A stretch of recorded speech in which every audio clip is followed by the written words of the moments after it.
Bom, então estou iniciando aqui a gravação da aula, então nossa sétima aula, se não estou errada, na contagem. Vou compartilhar aqui com vocês os slides da aula de hoje. Como eu ia falando, né? Deixa eu fechar a porta aqui porque o barulho da televisão.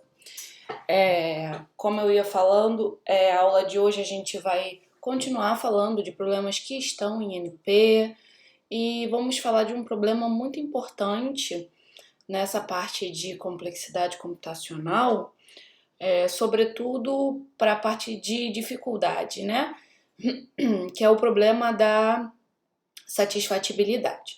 Então, hoje em particular, a gente vai definir o problema da satisfatibilidade e eu vou apresentar para vocês o problema 2SAT, que é uma variante do problema da satisfatibilidade.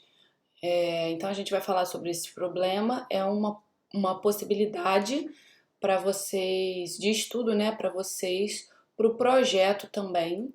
Então, falar desse problema é uma possibilidade. Acredito que a aula hoje não vai ser extensa. Bom, é isso. Vou compartilhar aqui com vocês os slides para a gente começar.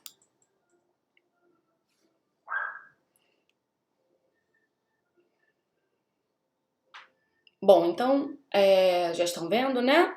A gente está falando continuando no assunto de tratabilidade, né? Vamos ver outros problemas, né, que pertencem à classe NP, que é a classe dos problemas, né, que a gente consegue verificar a solução em tempo polinomial eficientemente, né? A solução sim, né? E a gente já viu alguns exemplos de problemas digamos, bem estudados, né? Bem conhecidos em teoria dos grafos, em combinatória, que foram o problema do conjunto independente, cobertura por vértices, grafos eulerianos, caminho mínimo. Nós falamos de todos esses problemas na aula passada. Na aula de hoje, a gente vai falar de alguns outros problemas que também são muito conhecidos. O primeiro problema que a gente vai abordar é o problema da clique. E aí, eu sempre gosto, né, de levar vocês a refletirem, né, sobre o que faz sentido quando eu estou pensando em clique. Bom, aí eu preciso saber duas coisas, né? Primeiro, eu preciso saber o que é uma clique. Por isso que é o que eu falo, né? Quando a gente estuda grafos, a gente precisa saber bem os conceitos, né? Se a gente não sabe bem os conceitos, a gente não tem nem por onde começar, né, o nosso pensamento. Então, sabendo que uma clique é aquele tipo, né, de subgrafo onde todo mundo vê todo mundo, é o subgrafo completo, né? A pergunta é, se eu estou buscando uma clique num grafo, faz sentido eu minimizar a clique ou eu maximizar a clique? O que vocês me dizem?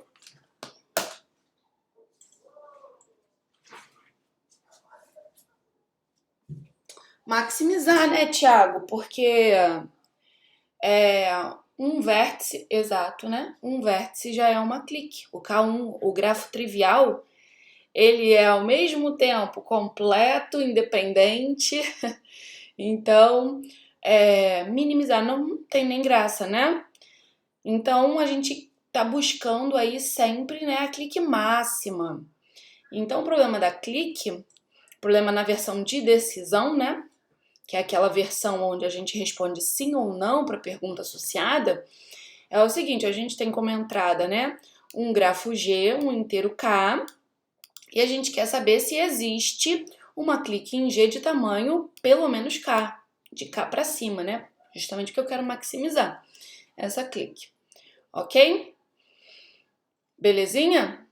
Então, bom, estou falando aqui outros problemas em NP, né? Vocês lembram o que a gente tem que fazer para mostrar que um problema está na classe NP?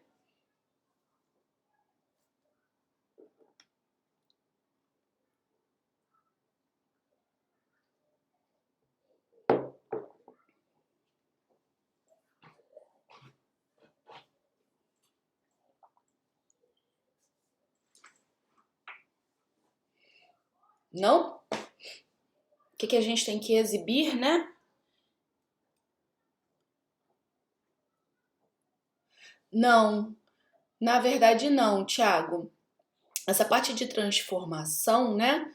Ela vem um pouquinho mais à frente, tá bom? Quando a gente for entrar realmente na questão dos problemas difíceis, tá bom?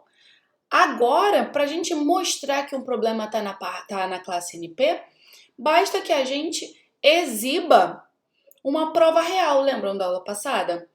Essa prova real que a gente chama de certificado. Então, se a gente conseguir exibir, né, um certificado para o sim, né, para a resposta sim, que é possível de ser verificado em tempo polinomial, a gente garante que o problema está em NP. Então, por isso que eu falei, né? NP é a classe dos problemas em que a gente sabe verificar a solução sim em tempo polinomial. Ok? E qual seria um certificado para esse problema aí da clique?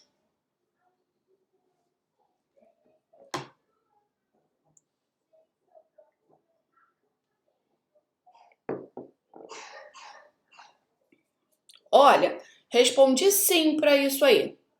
Existe uma clique em G de tamanho maior ou igual a K? Sim. Não sei como é que eu respondi. Caiu do céu essa minha resposta. Qual seria o certificado para comprovar esse sim?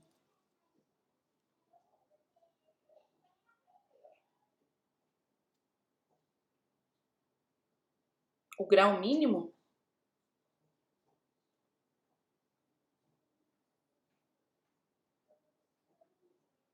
Isso, né, Aulos?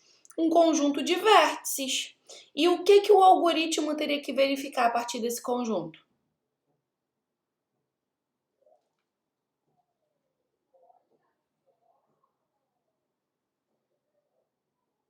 O que teria que ser verificado?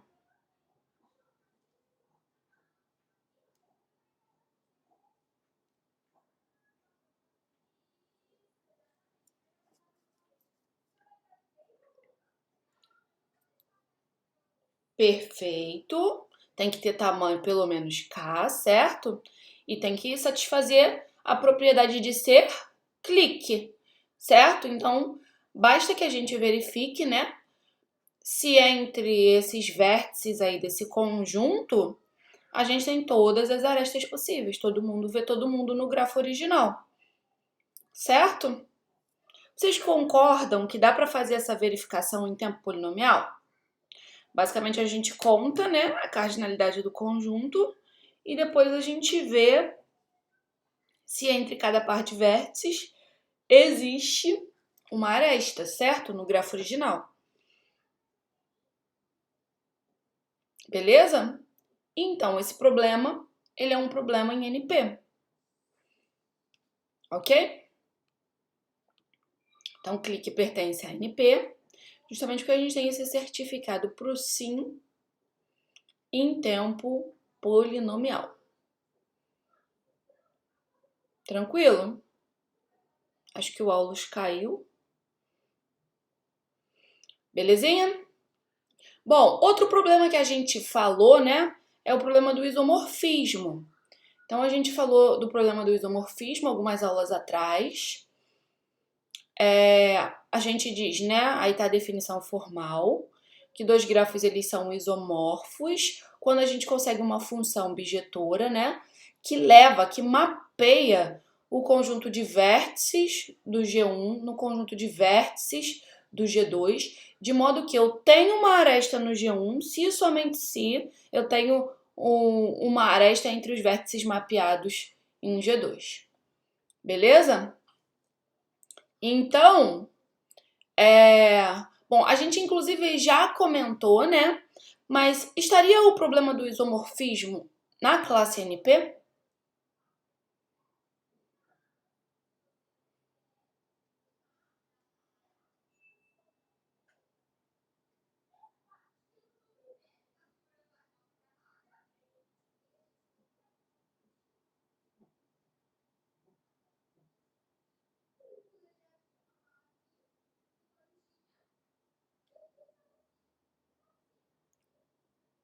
Não,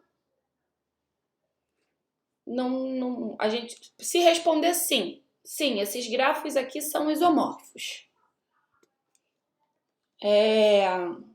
A gente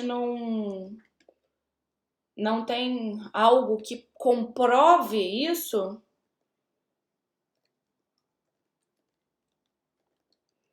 Em tempo polinomial?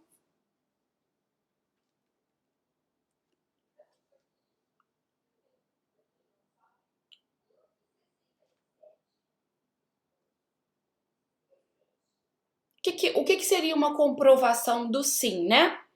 A gente teria que exibir, né, essa forma de mapear, certo? E aí, será que a gente não consegue verificar isso? Um vértice elevado no outro? Não, não, não. Veja bem, Thiago, você está pensando aí na forma de resolver, certo? Eu não quero resolver, eu só quero verificar a solução. Será que a gente não consegue verificar a solução em tempo polinomial? De fato, se a gente tivesse que permutar, né, Tiago, aí o negócio explode, não é uma boa alternativa. Agora, eu só tô querendo saber se ele pertence à classe NP. Esse é um problema em aberto, né? A gente não sabe nem se ele é fácil, nem se ele é difícil.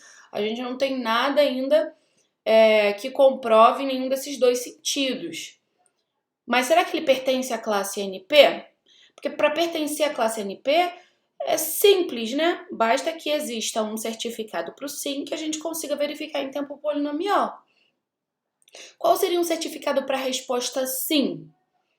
Olha, sim, esses dois grafos são isomorfos. Qual é o argumento que a gente tem que apresentar?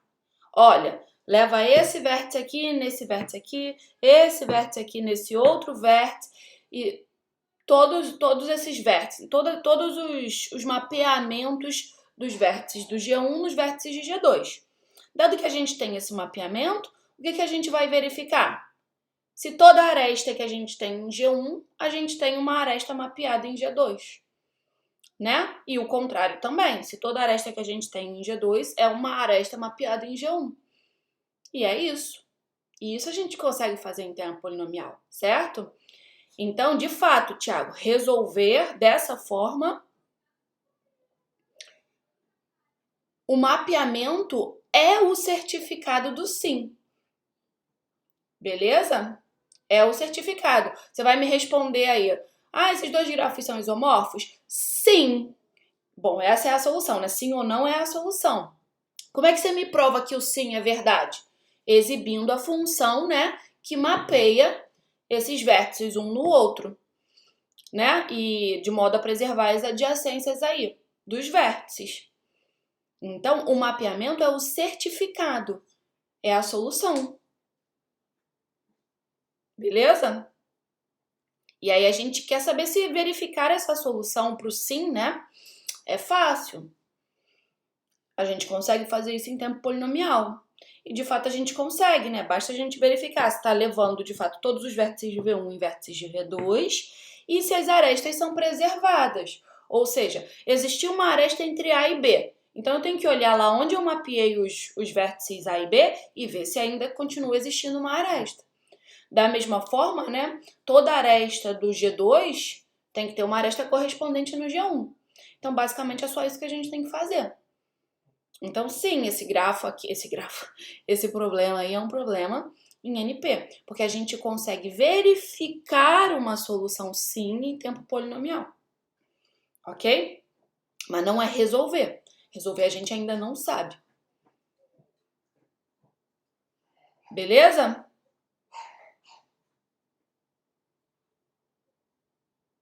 Ok? Imagina que, como eu estava brincando na aula passada, né? Como se a gente tivesse uma caixa preta, Tiago, para saber se está na classe NP. Eu não sei se eu sei resolver esse negócio aí, mas imagina que eu sei e essa caixa preta me disse sim.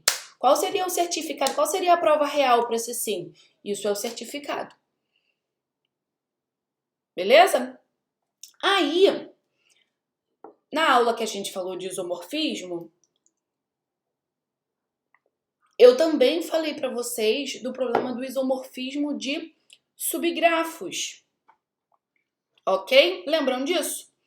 Que tem uma pequena diferença, uma nuance aí com relação ao problema do isomorfismo em grafos, né? O isomorfismo geralzão como a gente conhece.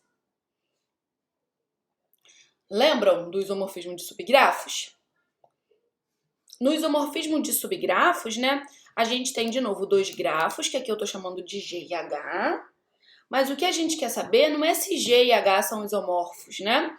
A gente quer saber se o grafo G contém algum subgrafo isomorfo a H. Belezinha? Lembram dessa pequena diferença?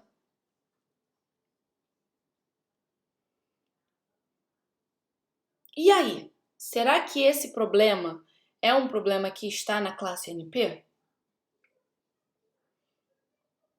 Ou seja, como é que seria um certificado para o sim? É possível verificar esse certificado em tempo polinomial? A Lu está dizendo que está. Você tem que exibir um subgrafo, certo?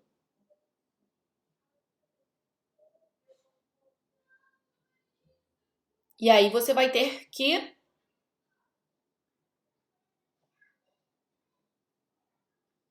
verificar, né, se esse subgrafo é de fato isomorfo a H, né? Então tem que ter um mapeamento. Beleza? A gente tem que verificar como é que a gente vai mapear, como é que a gente vai levar, né, esses vértices do subgrafo, né, no grafo H e vice-versa, né? Como é que a gente vai ver aí a questão das arestas, ok? Beleza? A gente carrega também, né, um pouquinho do certificado do problema do isomorfismo, né? Qual era o certificado do problema do isomorfismo? Eu tenho dois grafos, quero saber se eles são isomorfos. Se eu respondo sim para isso, eu tenho que exibir uma função que faz com que prova, né, que esses grafos aí que existe esse mapeamento. Agora eu tenho um grafo, outro grafo, né, um grafo G, um grafo H, e eu quero saber se existe algum subgrafo que seja isomorfo a H. Então, eu tenho que exibir esse subgrafo e, além disso, eu tenho que exibir a função que mapeia, né, esse subgrafo no grafo H. Tudo bem?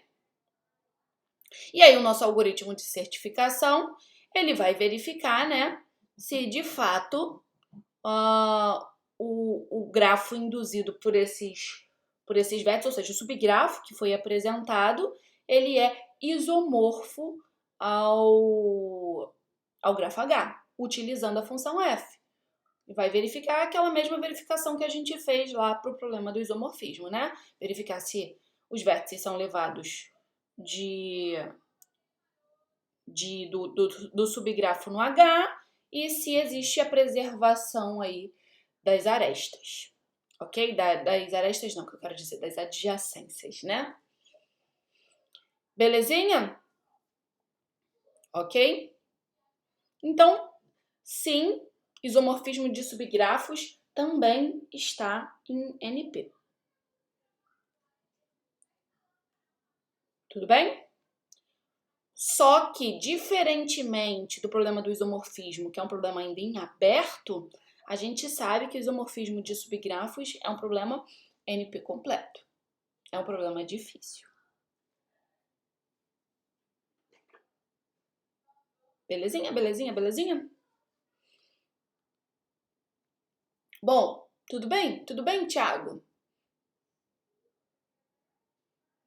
Tudo bem, Bruno? Bruno não esteve na última aula, mas acredito que Bruno esteja acompanhando. Show. Vamos falar de um outro problema muito conhecido, né, que já comentamos um pouco, que é o problema do ciclo hamiltoniano, que inclusive é uma das possibilidades para vocês estudarem para a segunda parte, né?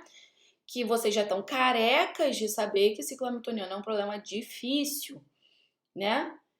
Então é um problema na classe NPC, é um problema NP completo. Bom, aí eu pergunto a vocês, ciclo hamiltoniano, né? Basicamente a gente tem um grafo G e a gente quer saber se o grafo é hamiltoniano. Então a gente vai responder sim ou não para essa pergunta. A gente tem um certificado para o sim em tempo polinomial para o problema do ciclo hamiltoniano? Imagina que a caixa preta respondeu sim, esse grafo é hamiltoniano. Como é que a gente prova? O que a gente tem que exibir?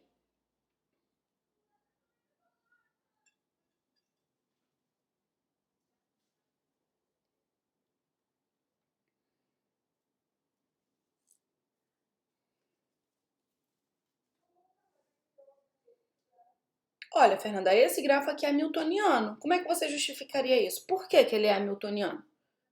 Como é que você soube que ele é hamiltoniano?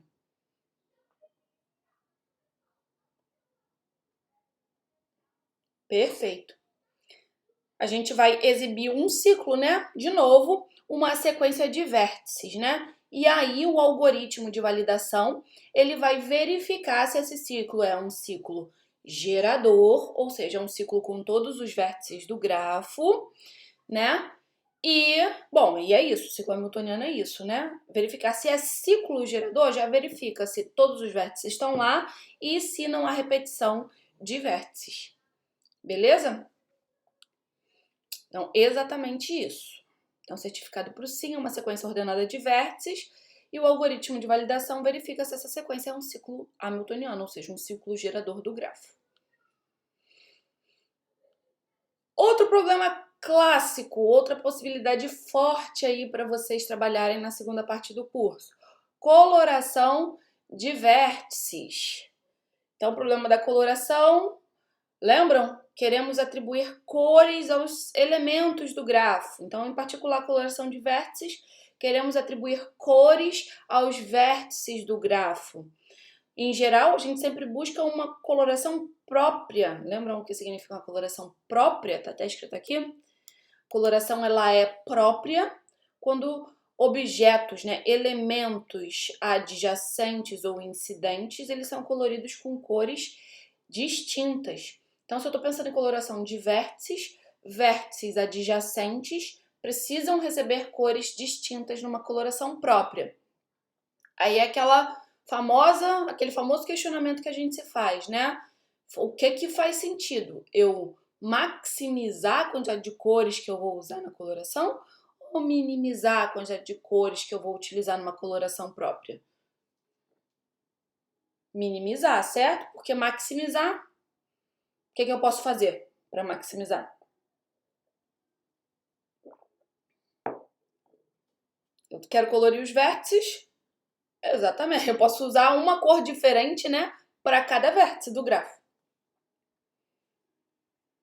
Beleza? Então, não faz nenhum sentido maximizar. Então, a gente busca, né, um menor número de cores. E aí, a versão de decisão do problema, né, saindo da versão de otimização, indo para a versão de decisão do problema, a gente tem um grafo, um inteiro K, e a gente quer saber se para esse grafo, né, existe uma coloração própria dos vértices com, no máximo, K cores, justamente porque a gente está minimizando. Eu quero de cá para baixo. Ok? Beleza? E aí, esse problema, coloração de vértices, ele está em NP?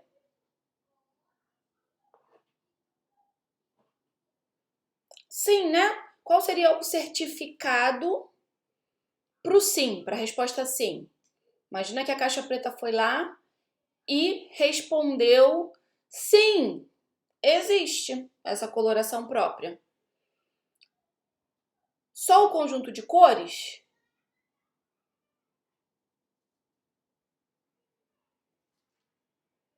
O que é uma coloração própria, né? Uma coloração é uma atribuição de cores, certo? Então, quando a gente tem, por exemplo, uma K-coloração, é quando a gente atribui, né, K cores algum elemento aí do grafo, no nosso caso aqui, vértices, certo? Então, o certificado para o sim, né, é uma atribuição dessas cores aos vértices do grafo. Ou seja, esse vértice aqui vai na cor 1, esse vértice aqui vai na cor 2, esse vértice aqui vai na cor 3. E aí o nosso algoritmo certificador, o algoritmo de validação, melhor dizendo, ele verifica se essa coloração, né, ela é de fato própria e se ela usa no máximo K cores. Ok? Beleza?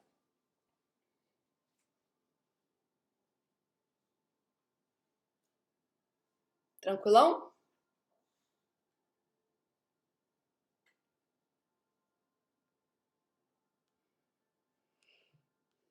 Bom, aí agora, como eu falei, né, a gente vai entrar num problema muito famoso,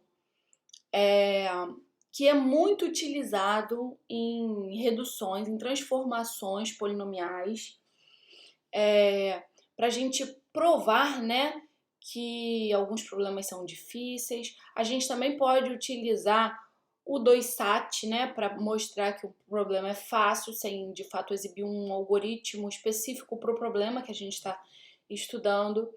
Então, essas reduções, né, elas são viáveis, tanto quando a gente quer mostrar que um problema é difícil. Então, quando a gente quer mostrar que é difícil, a gente tem que de fato fazer uma transformação.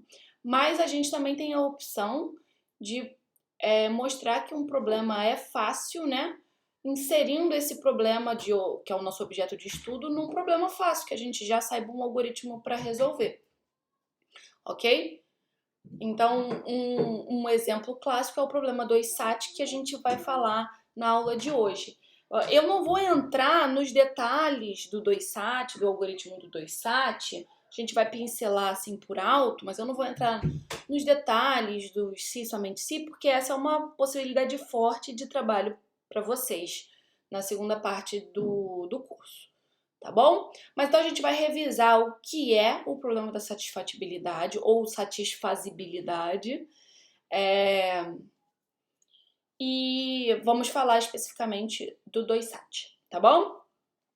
Então, o que é o problema da satisfatibilidade? A gente tem variáveis booleanas, né?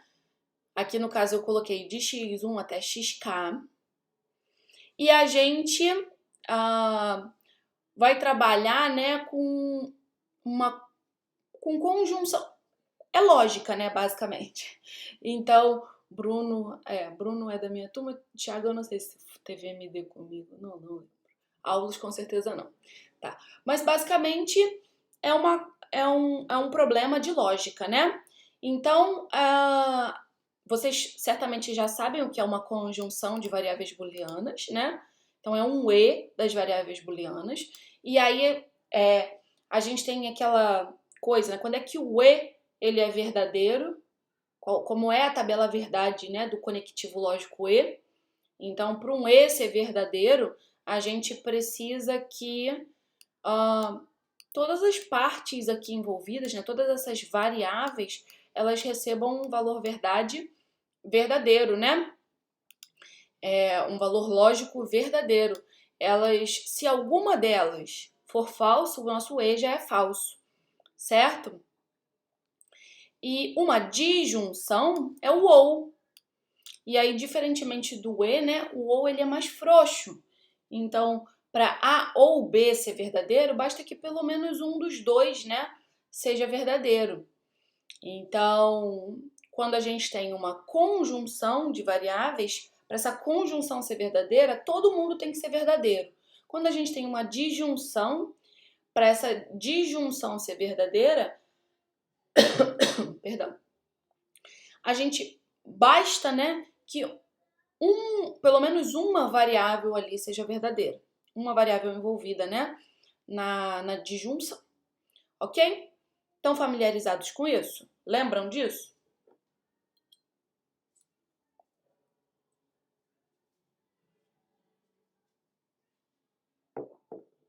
Show. Bom, então, a gente vai trabalhar com expressões booleanas na forma normal conjuntiva, tá? Que é uma conjunção de disjunções. Opa, peraí que meu outro computador aqui hibernou. Sei lá por quê. Beleza? Então, a gente vai ter conjunção de disjunções. Belezinha? Então, nossas cláusulas, como tá aparecendo aqui, elas são disjunções, são ous, né? E a nossa fórmula é uma conjunção dessas cláusulas, ok?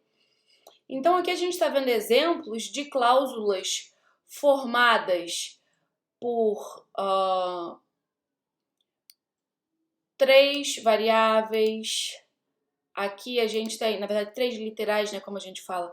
Aqui a gente tem 2 apenas, ok? Observa que aqui apareceu um barrado. Estão familiarizados com essa notação?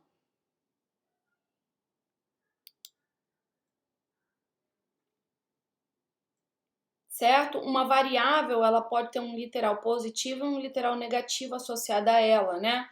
No caso, o positivo aqui, a gente, para ser mais correto, aqui a gente não deveria utilizar o mesmo nome que a gente deu às variáveis.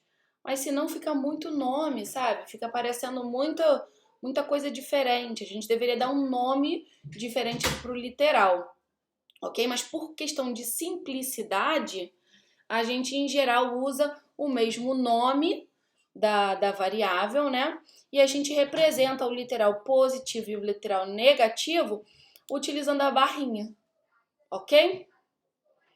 Então, o literal com a barrinha, ele é o literal negativo. Então, se a variável, né, ela recebeu uma atribuição verdadeira, quando o literal positivo é considerado, esse literal tem valor verdadeiro. Quando o literal negativo é considerado, esse literal tem valor oposto, tem valor falso.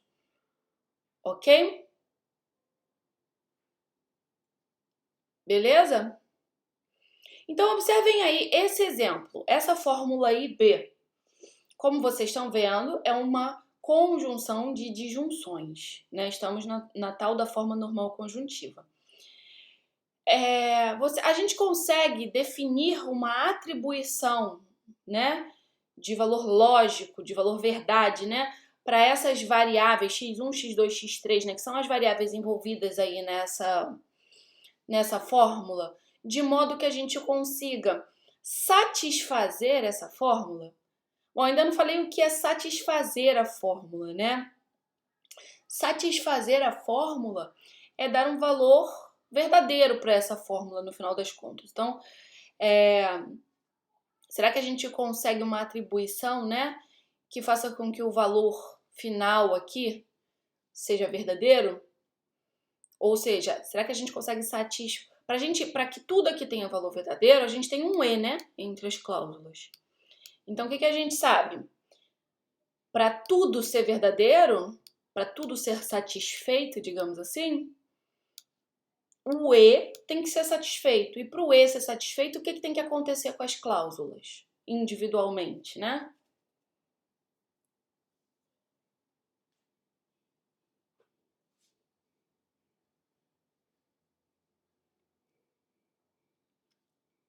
Verdadeiras, isso. Exato, Thiago. Cada cláusula, em particular, tem que ser satisfeita, tem que ser verdadeira. Certo? Então, observe o seguinte, a gente precisa, quando a gente tem uma fórmula, né, na FNC, a gente precisa satisfazer cada uma das cláusulas individualmente. E será que a gente consegue uma atribuição que satisfaça cada uma dessas cláusulas aqui do exemplo? Ou seja, que valor eu tenho que dar a x1?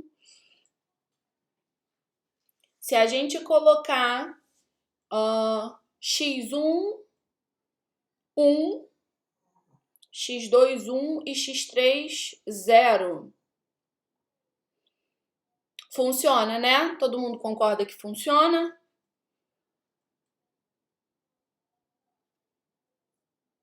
Todo mundo concorda com Aulus?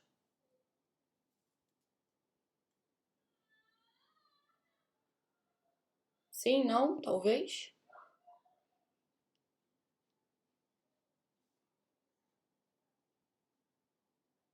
Né? Observa que aqui, ó, pelo menos um tem que ser verdadeiro, pelo menos um tem que ser verdadeiro e pelo menos um tem que ser verdadeiro. Porque cada cláusula é um ou, ok?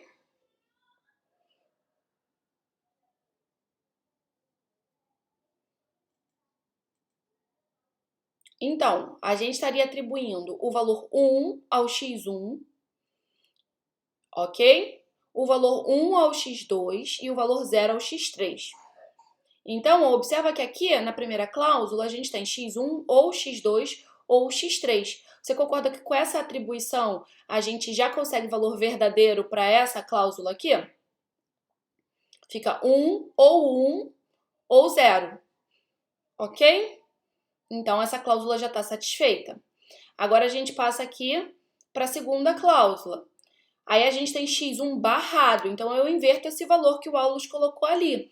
O x1 valendo 1, no x1 barrado, né? Ele tem valor 0. Então, fica 0 ou 1. E aí, a gente está satisfazendo também essa cláusula. E para finalizar, a gente tem x3 barra, então o x3 recebe o valor contrário ao que o Aulus colocou aqui.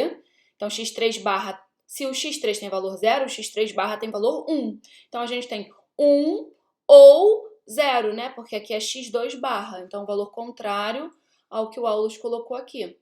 Então, a gente também satisfaz a terceira cláusula. Então, com essa atribuição, né? x1, 1, x2, 1 e x3, 0, a gente consegue satisfazer cada uma dessas cláusulas individualmente. A gente mostra, né, que em cada cláusula a gente tem pelo menos um literal verdadeiro. Isso é suficiente para a gente garantir que a gente satisfaz a fórmula toda. Tudo bem, Thiago? Ok? Show. Bom, então aqui, ó, gente, estão aparecendo algumas coisas alguns conceitos que eu já falei para vocês, né? Isso é uma cláusula, a disjunção aqui é uma cláusula.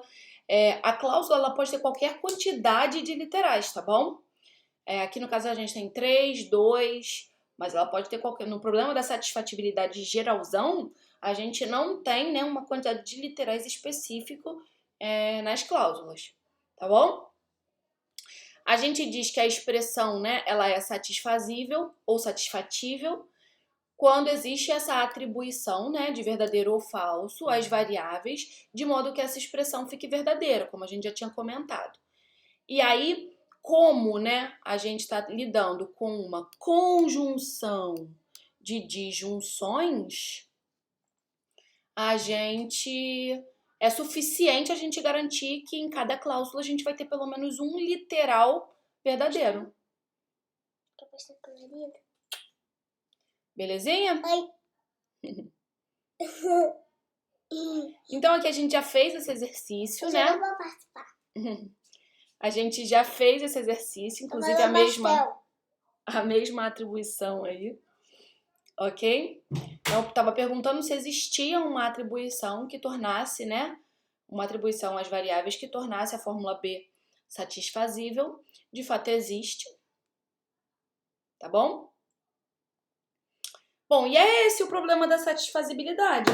A gente quer saber se existe essa atribuição que vai tornar, né, a fórmula satisfazível.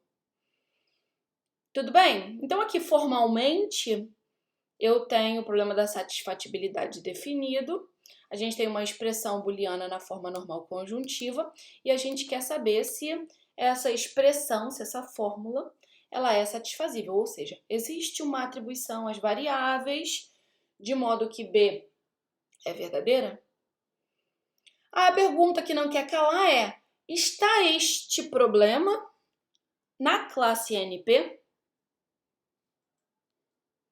Ou seja, imagina que a caixa preta respondeu sim, essa fórmula é satisfazível. O que ela precisa exibir para eu ficar completamente satisfeita com essa resposta?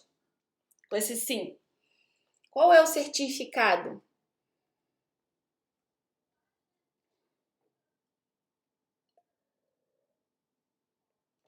O que tem que ser apresentado para me convencer que de fato a fórmula é possível satisfazer essa fórmula? Perfeito, Aulas. Ou exatamente o que você me apresentou, né? Quando eu perguntei assim, ó, B é satisfazível? Você falou, é sim, ó, Fernanda. Aqui, ó. Faz o x1, 1, faz o x2, 1 e faz o x3, 0. Beleza? Então, basta que a gente apresente a atribuição de valor, né, às variáveis que estão envolvidas na nossa fórmula. Ok? E o que o algoritmo de validação ele vai fazer? Ele vai, de fato, verificar se essa atribuição a essas variáveis satisfaz aquela fórmula. Aquilo que a gente fez depois da pergunta do Tiago. Olha, quando x1 recebe valor tal, essa fórmula aqui fica com pelo menos um literal verdadeiro. Ah, essa fórmula não, perdão, essa cláusula aqui fica com pelo menos um literal verdadeiro. Ah, essa outra cláusula aqui também fica com pelo menos um verdadeiro. E assim sucessivamente.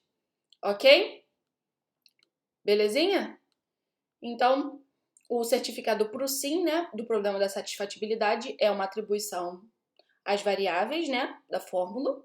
E o algoritmo de validação, ele verifica, de fato, se a fórmula é satisfeita com essa atribuição. Belezinha?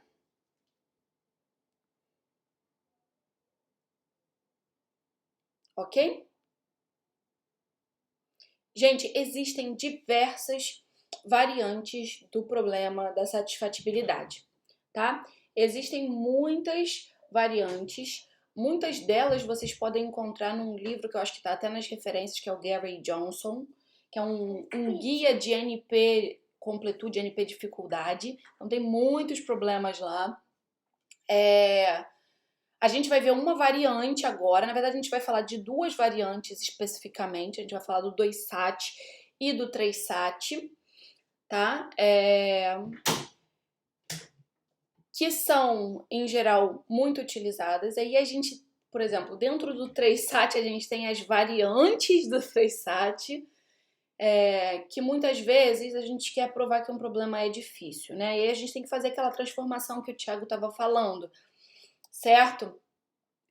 E aí, quando dependendo do problema que a gente está lidando, uma variante pode ser mais favorável do que outra. Então, a gente vai percebendo isso, né, conforme a gente vai fazendo essas reduções. Então, no Gary Johnson tem várias, e então vocês podem apreciar essas variantes nesse livro, tá bom? Então, a gente vai falar especificamente do 2-SAT e do 3-SAT. A gente começa falando do 2-SAT. Então, observem que uma coisinha mudou. Antes, a gente tinha somente SAT. Aí, a gente foi e inseriu um 2. 2-SAT. A gente deixou um 2 fixo lá. Não é uma coisa que está na entrada do problema. O problema mudou. Ele tem agora uma coisa fixa, que é esse 2 aí. 2-SAT. Com esse 2, a gente está fixando a quantidade de literais que a gente vai ter em cada cláusula, tá bom? Então, o 2-SAT nada mais é do que quando a gente recebe uma expressão booleana, onde em cada cláusula a gente tem exatamente 2 literais, tá bom? Essa expressão booleana continua na FNC, só que agora a gente está fixando o tamanho das cláusulas, ok? E a pergunta continua sendo a mesma. Será que existe uma atribuição às variáveis que estão nessa fórmula, né? Nessa expressão booleana, de modo que essa atribuição satisfaça a expressão booleana, satisfaça B? Bom, certificado para isso aí é simples, né? A mesma coisa que a gente tinha antes, uma atribuição às variáveis que estão envolvidas na nossa fórmula. E a gente simplesmente vai verificar, né? Se em cada cláusula a gente tem pelo menos um literal verdadeiro. Ok? Então, 2SAT está em NP. Todo mundo concorda?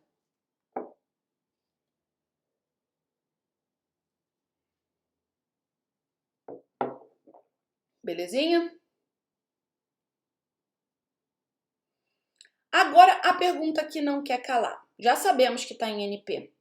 Agora, 2SAT é polinomial? Ou seja, estou mudando a minha pergunta. Primeiro eu perguntei assim, ó, verificar uma solução de 2SAT é fácil? Aí vocês me disseram, sim, 2SAT está em NP. Agora eu estou perguntando, resolver 2SAT é fácil? Encontrar a tal da solução para o 2SAT é fácil? O que vocês me dizem?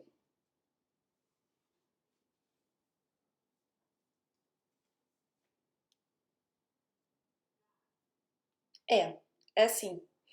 Tá bom? Existe algoritmo em tempo polinomial para resolver o 2SAT. Beleza? E é sobre ele que a gente vai pincelar um pouquinho aqui.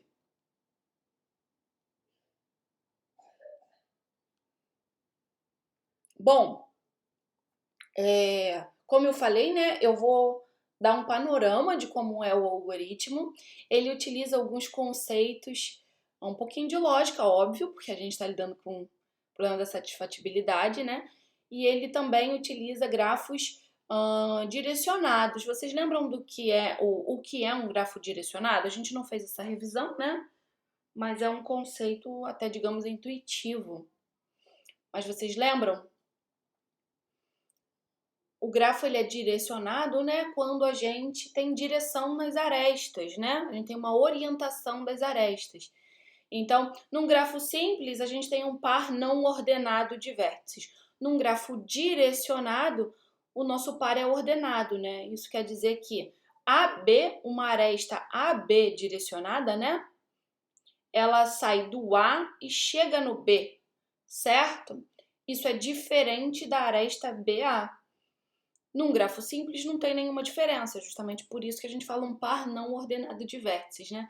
Já no grafo direcionado, no digrafo, como a gente chama, essa ordem é importante, tá bom? Então, a gente vai fazer, né? A gente vai solucionar o 2SAT através de uma construção. A gente vai pegar, né, essa fórmula e vai traduzir para um grafo direcionado.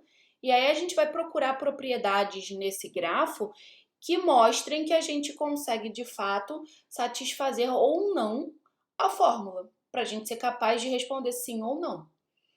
Ok? Para o problema.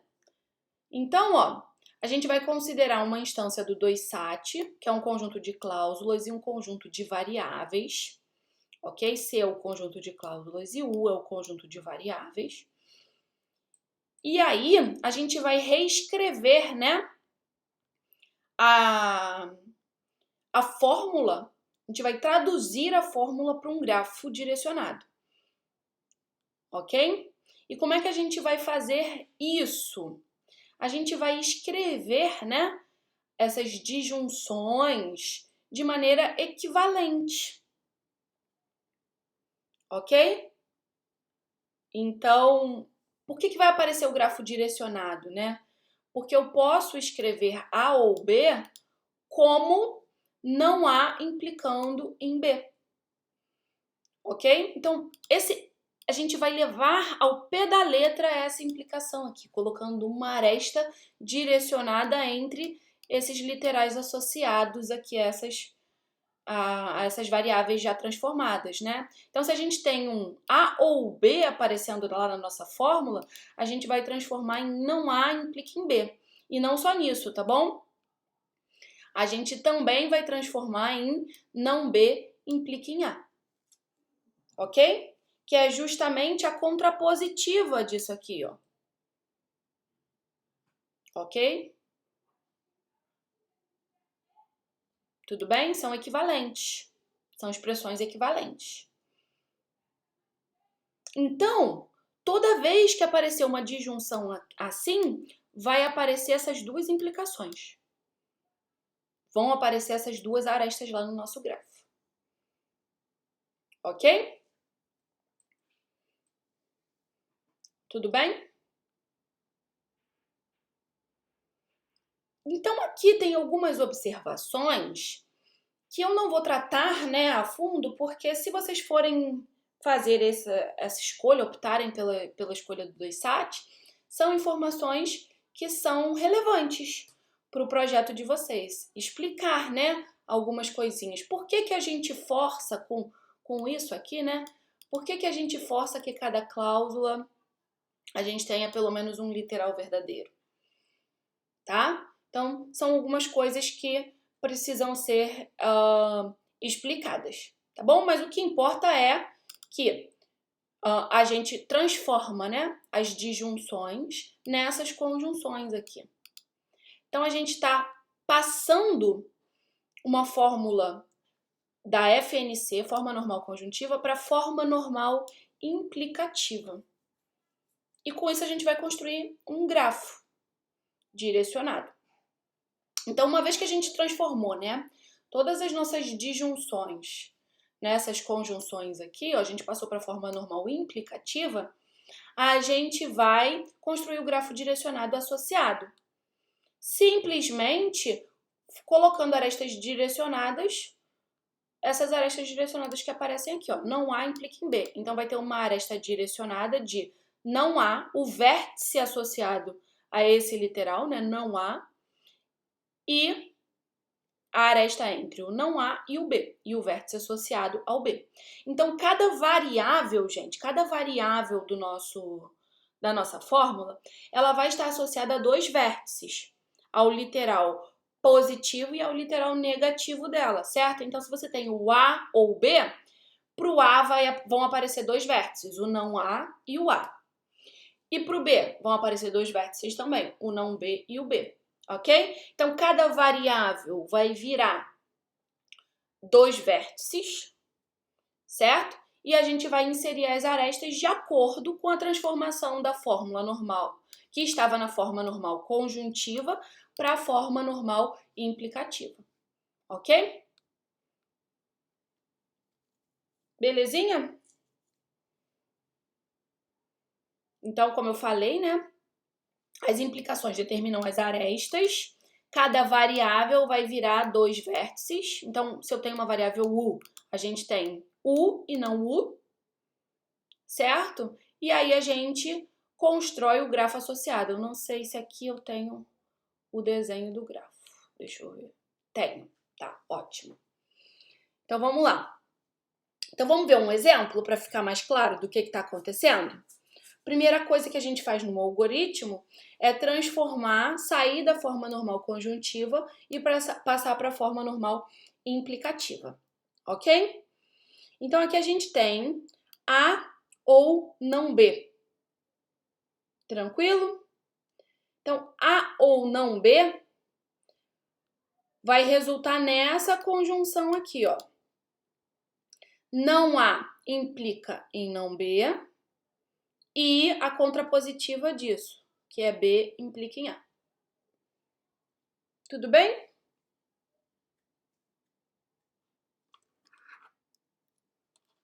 Lembrem o seguinte, só para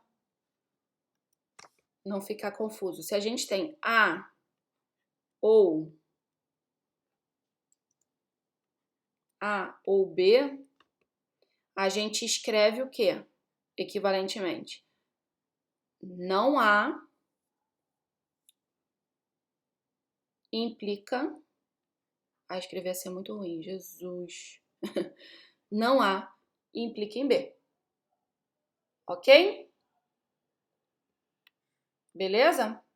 Então, lembrem disso. Sempre que aparecer A ou B, a gente escreve não A implica em B. Aqui apareceu A ou não B. Então, não A implica em não B. Tudo bem, gente? Ficou dúvida com relação a isso aqui?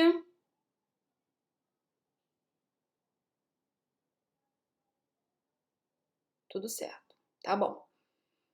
E B implica em A. É só lembrar que é só pegar a contrapositiva. Então, nega isso aqui, nega isso aqui. Então, não B fica B implicando em A. Vamos ver mais um exemplo. O segundo aqui, ó, essa segunda. Não A ou B. O que vai acontecer? Não A ou B vai virar o quê? Não há, implicando em B. Não há é A, certo? Não há implica em B, A implica em B. E a contrapositiva disso, ou seja, nega esse cara aqui, não B, implica em não A. Tá aqui. Tranquilo? Outro aqui, ó. Como é que vai ficar esse cara aqui, ó? A gente tem não A ou não B. Vai aparecer o quê? Não há, implicando em não B. Não há é A. Então vai ficar A implica em não B. Tranquilo? E a contrapositiva disso. Então nega esse cara, fica B implica em não A. E para finalizar, A ou não C. Então a gente tem não há implica em não ser. E a contrapositiva. Não há implica em não ser e a contrapositiva. C implica em A. Então, essa fórmula, né? Na forma normal implicativa. Opa, chato isso. Muito chato, muito chato. A gente consegue escrevê-la, né? Escrever, na verdade, aqui a gente está escrevendo cada cláusula dessa maneira. Então, o que a gente vai fazer agora? Construir o grafo. Então, a gente tem as variáveis A, B e C. Eu tenho 3 variáveis. Quantos vértices, então, eu vou ter no meu grafo? Se eu tenho 3 variáveis. Já está aparecendo aí, né? Mas a gente sabe calcular isso facilmente. Com 3 variáveis, eu vou ter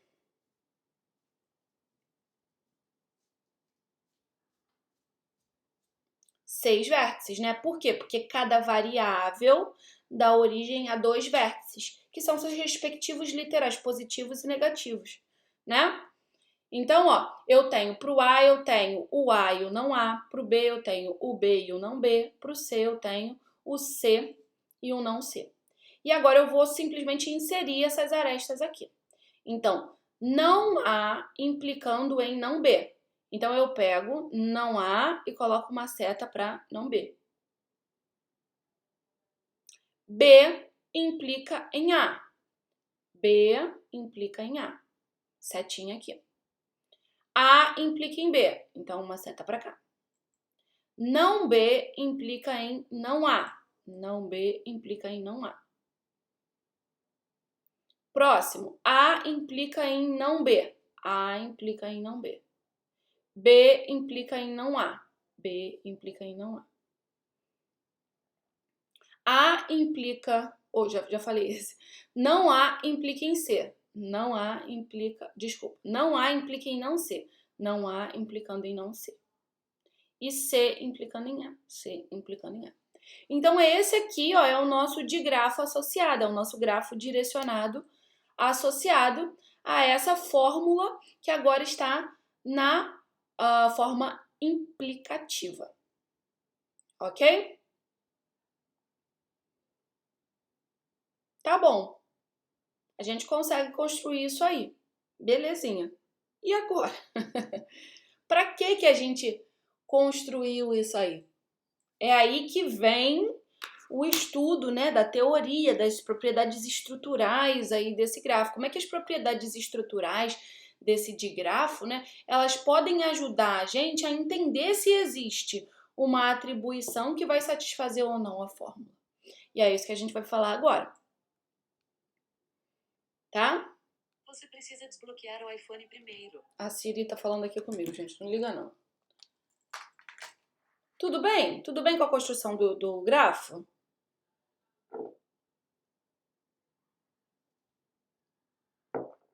Beleza?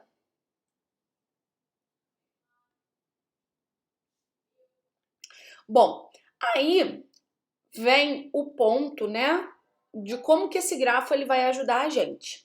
A ideia-chave do 2SAT dessa solução é o seguinte: se a gente tem um vértice U que ele é alcançável a partir de não U, o que significa ser alcançável a partir de não U? Não sei se vocês lembram desse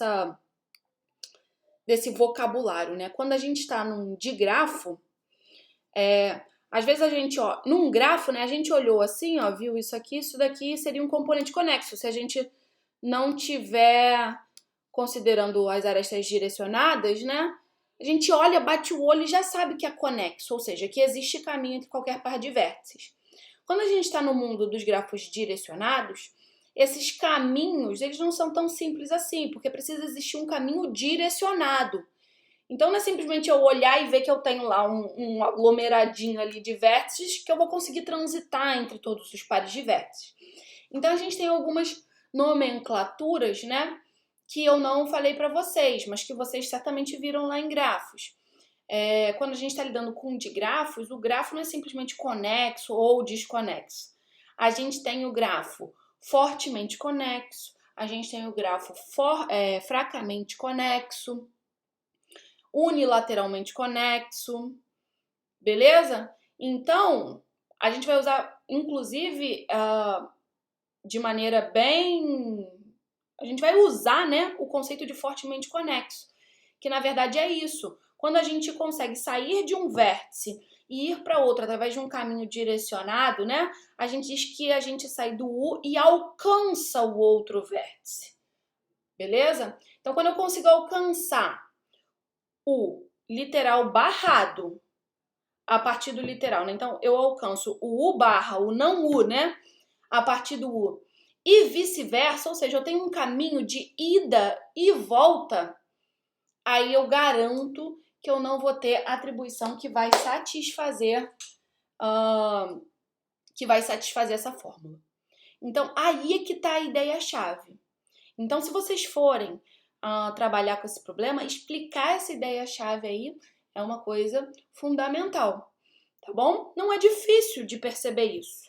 Se vocês fizerem um exemplo simples aí, né?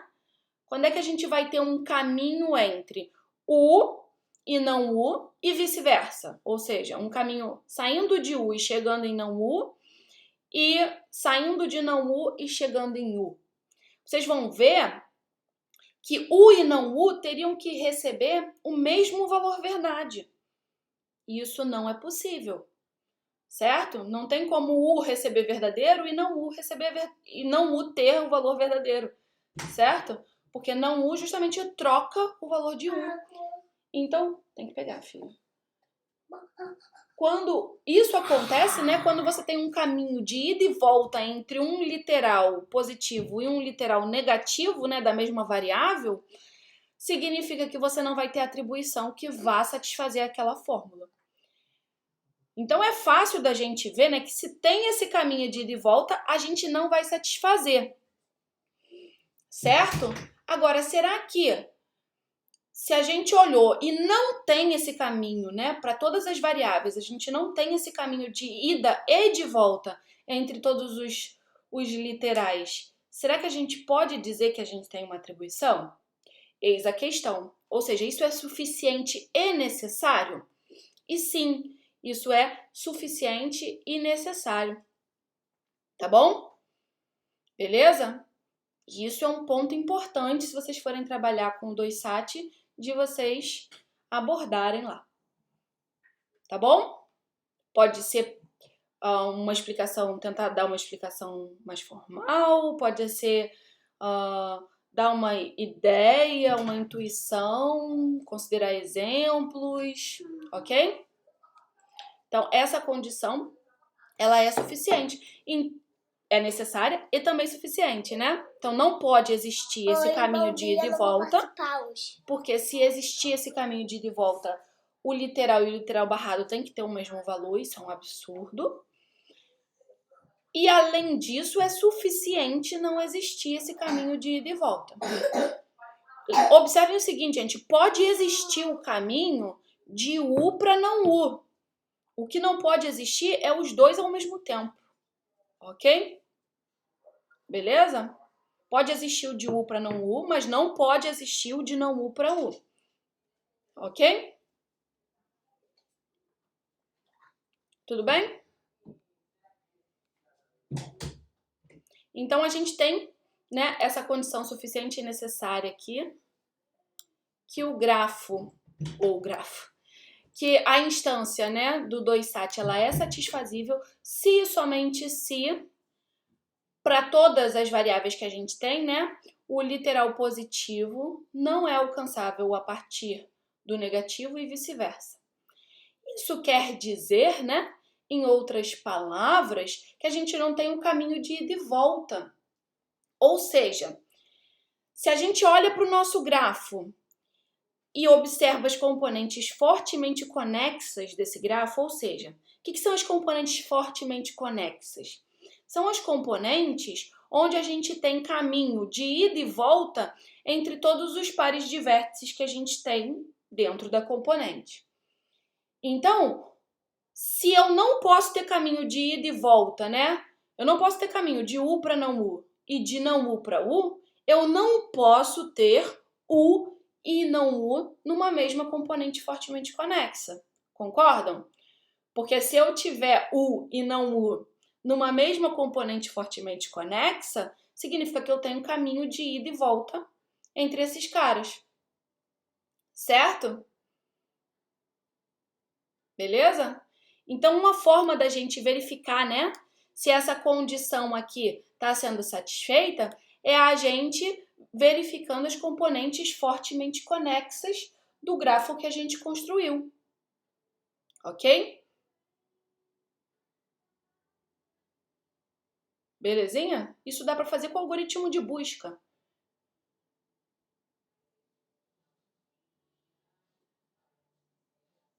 Ok? Então, o que a gente vai ter que olhar? Uma vez que a gente identifica as componentes fortemente conexas, a gente vai ter que olhar que sempre, para toda variável, né, os literais positivo e negativo vão ter que estar em componentes fortemente conexas distintas. Se eles estiverem numa mesma componente fortemente conexa, a gente sabe que não existe atribuição que vá satisfazer a fórmula. Ok? Belezinha? Então, a complexidade do 2sat é m mais n, onde n, né, é a quantidade de variáveis e m é a quantidade de cláusulas. Então, aqui no nosso exemplo, né, a gente tem a separação aqui das componentes fortemente conexas e observa que nessa separação aqui das componentes fortemente conexas, observa que aqui, ó, o C, né, ele só alcança o A, ninguém alcança o C é uma fonte, como a gente diz. Então, a componente fortemente conexa que o C tá é somente o C. Agora aqui, o A e o B, né, eu tenho o caminho de A para B e tenho o caminho de B para A. Então, eles estão numa mesma componente fortemente conexa. Mas observa que eu não consigo acrescentar mais ninguém. Ok? Eu não consigo, ó. Se eu saio do A, vou pro não B, né? Eu tenho duas maneiras de sair do A. Ou eu vou pro não B, ou eu vou pro B. Aí, eu do A, eu conseguiria ir aqui pro não A, mas observa, ó, A, passo pro B, pro não A, mas observa que do não A eu não consigo alcançar o A. Não tem jeito. Porque, ó, do não A, ou bem eu vou pro não C, ou bem eu vou pro não B, é a única forma, né, de sair do não A, eu vou pro não B, e aí do não B, ó, eu só tenho como voltar pro não A. Não tem jeito.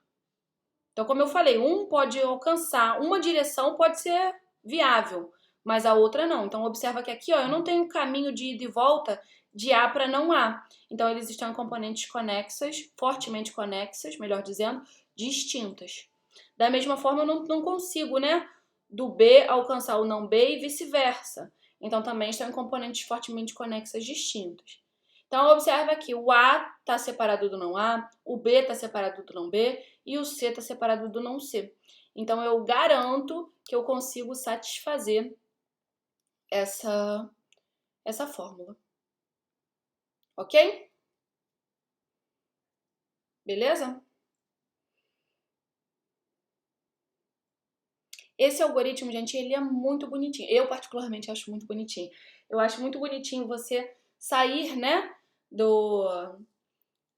da forma normal conjuntiva, passar para essa forma normal implicativa, né, construir esse grafo e explorar uma propriedade estrutural do grafo, né, para saber se existe ou não a atribuição lá para o 2SAT. Eu acho muito bonitinho esse algoritmo. Bom, belezinha? Então, uma possibilidade aí. Observa que o problema da satisfatibilidade ele é difícil, a gente vai falar disso, mas o problema 2SAT é um problema fácil, então tá dentro do contexto aí do projeto. Além disso, né, a gente também vai falar na próxima aula, ou talvez na outra aula, que a gente pode utilizar o 2SAT, né, para provar que um problema é polinomial, ou seja, um problema é eficiente. Então a gente simplesmente enxerga o nosso problema como o 2SAT. Como a gente já sabe resolver o 2SAT em tempo polinomial, a gente sabe resolver qualquer problema particular, digamos assim, né, em tempo polinomial. Basta utilizar o mesmo algoritmo do 2SAT.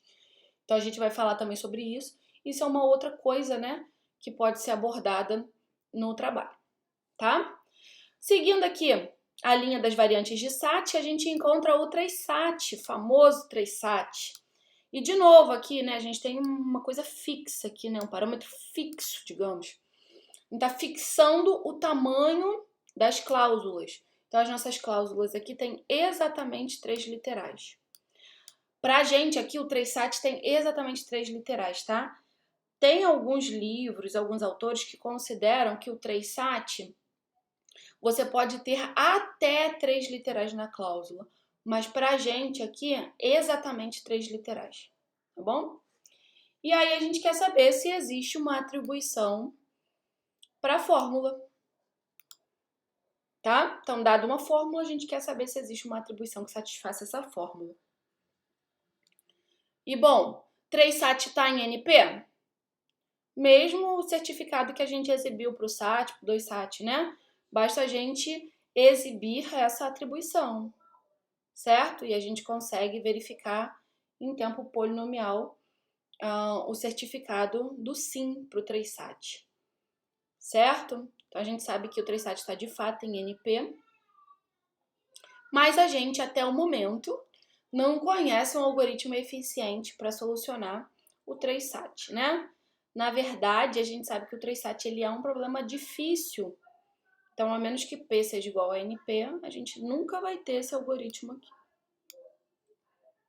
Ok? Belezinha, meus amores? Foi isso que eu preparei para a aula de hoje. Essa revisão aí. Não sei se vocês já tinham visto o 2SAT, a solução do 2SAT. Acho que foi proveitoso, né? Que bom, né? Então deu uma revisada aí. Então tiramos algumas dúvidas sobre o problema da satisfatibilidade, né? Acho que sobretudo foi esse é o ponto principal dessa aula. E bom, é isso. Agradeço vocês pela presença. Eu vou colocar os vídeos hoje e também vou atualizar o Moodle, porque esses 2 últimos dias foram hard. Meu aluno está para entregar a dissertação dele de mestrado e se vocês forem fazer um mestrado, vocês vão ver que essa hora aí é uma hora crítica, tanto para os orientadores quanto para o aluno. Então, os últimos dias não têm sido muito fáceis.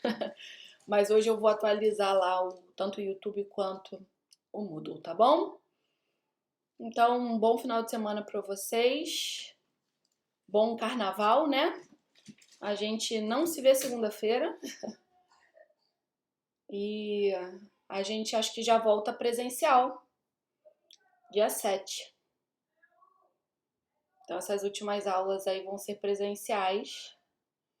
Bom, é isso. Ansiosa aí, apreensiva para esse retorno. Um bom feriadão aí e até a outra segunda, se Deus quiser.